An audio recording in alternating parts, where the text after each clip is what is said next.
About 10 years, I guess, after Night of the Living Dead, of my resisting the idea of doing a sequel. And then finally, I knew the people that owned the Monroesville Mall. And I was walking around out there one day, and he said, you know, there are crawl spaces up there, there's civil defense supplies, there's all this stuff that you never see. And I said, wow, that would be a terrific place for people to hide out if there was a disaster. And I just thought this would be a perfect comment on, the consumer society. I made 3 zombie films, and I have this conceit that they reflect the decades in which they were done. The film was shot in a real working mall, the kind of place you or I go to buy socks and CDs. Well, shooting in a real shopping mall presents all kinds of problems. I mean, because it's open for business during the day, so you can't shoot then. Not a zombie movie anyway. But there are taverns that don't close till 2 in the morning. And then at about 6 or 7, people come in to do exercise walking. So we really only had, 4 or 5 hours every night to shoot. The basic structure's the same, the lighting's the same. Many of the stores are different. This escalator was where we shot zombies coming down. I can't believe that we were in here with hundreds of motorcycles and thousands of zombies. I don't know how they let us get away with it. Hello, this is Bob Langer. Over 25 years ago, my brother Ralph and I shot some Super 8 home movies while we were zombies on Dawn of the Dead. I was about 23 years old and he was 28. Ralph was an art teacher at North Hills High School, where one of his students was the brother of George Romero's then-girlfriend, Christine. That's how he heard about the movie. And he asked me to go, and we asked a bunch of our friends to go. And we had a great time. It was a party atmosphere there for all the zombies. There's me getting my makeup put on to be a zombie. And the one thing we all wanted was to die in the most gruesome and gross way we could. So we came up with a lot of different ways to die. And we'd ask them if they could do it. And sometimes they actually would kill us the way we asked. These scenes here were taken in the community room, which was back in the corridor where the main characters of the movie hid. That's my brother right there. And in the community room, they set up an area for putting on the makeup. There's Richard Rubenstein on the right, Franco Harris, the Pittsburgh Steelers football players, in the middle. And a number of celebrities came while the film was shooting, I'm told. I only saw Stephen King and Dario Argento. And right here, John Amplas is putting on makeup. He starred as Martin in George Romero's previous film, and he also did casting on this film, I believe. Everybody did more than one job on this shoot. Here, George is starting to set up some scenes in the mall. When my brother and I were shooting in the mall, we had to stay away from the set a little bit to shoot because the sound of our camera would get on. There's my brother again. The sound of our camera would get on the soundtrack of the film. And you might notice some of the spots on the film there. We used a type of Ektachrome film, which is no longer in use, and you can see why, because it started deteriorating practically right after we shot it. These are the only home movies we ever used this type of film on. There's people setting up for the next shot, more in the makeup room. A bunch of the zombies getting ready to go shoot at the ice rink. They shot a lot of scenes here at the ice rink, which is no longer at the Monroesville Mall. It's now a food court there. Here's Flyboy starting his target practice. They did a number of shooting scenes here where they used live ammunition. And Clayton Hill was the weapons coordinator. He was also the head zombie. He's the person who taught me how to be a zombie.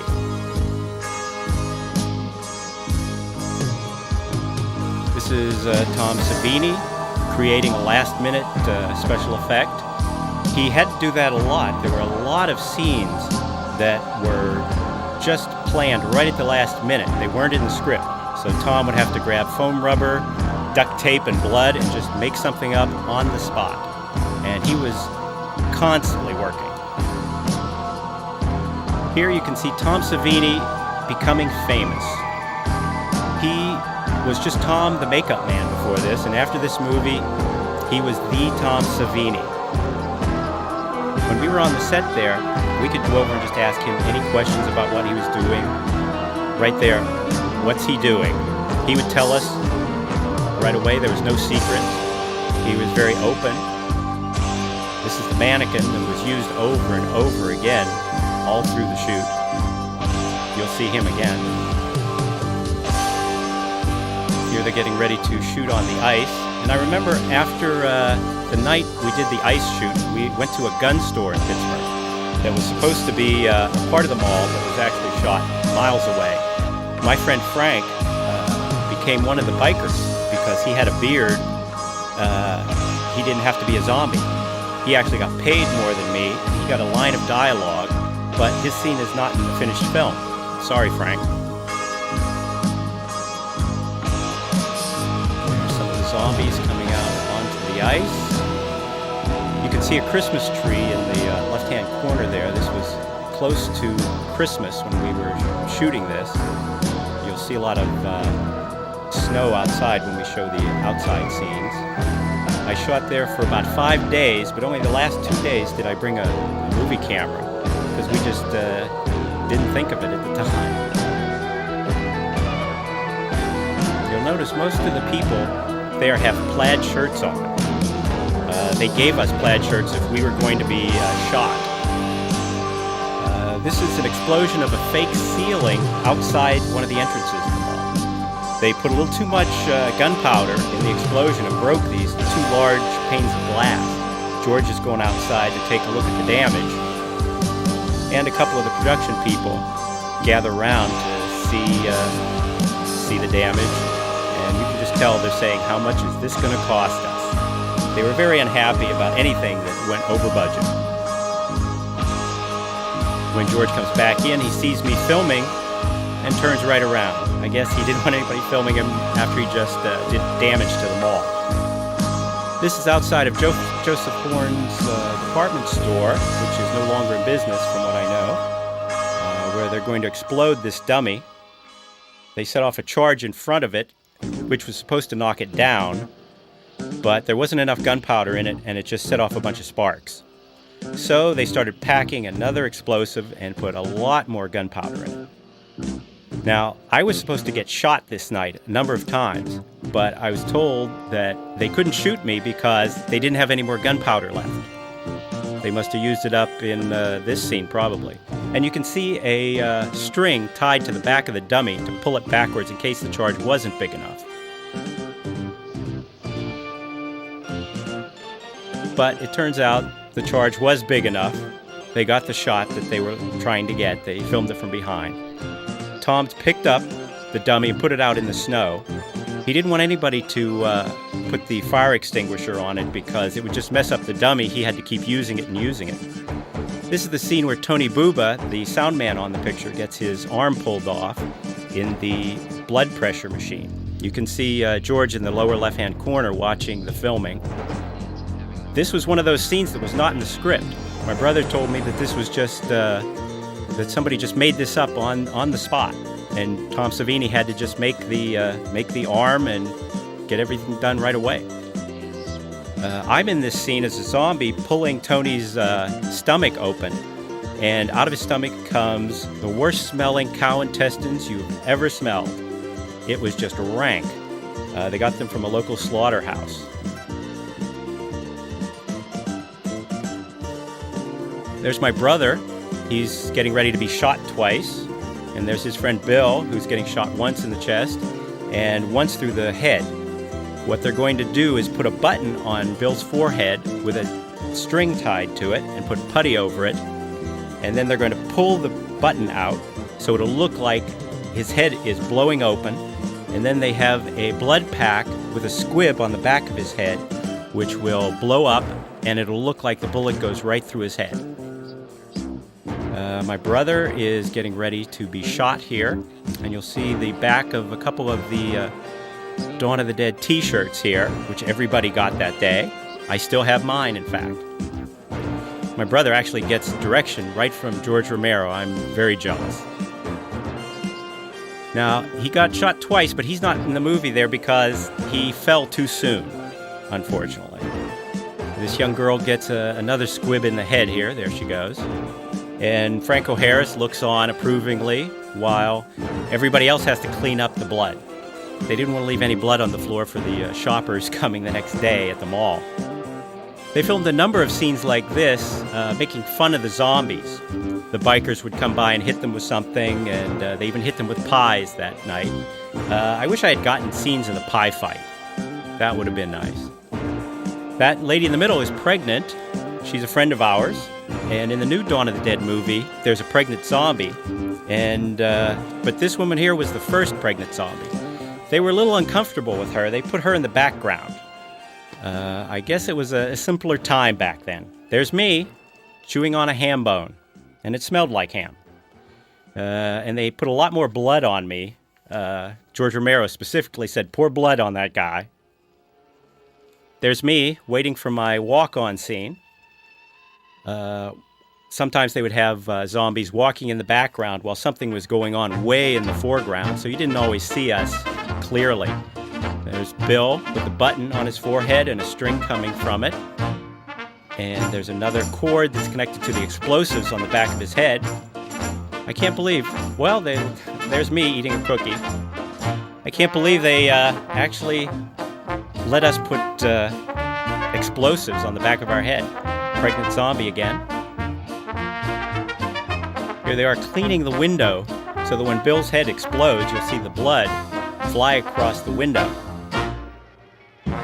And Bill also gets some direction right from George Romero himself, right here, showing him how to react to the two explosions that are about to hit him.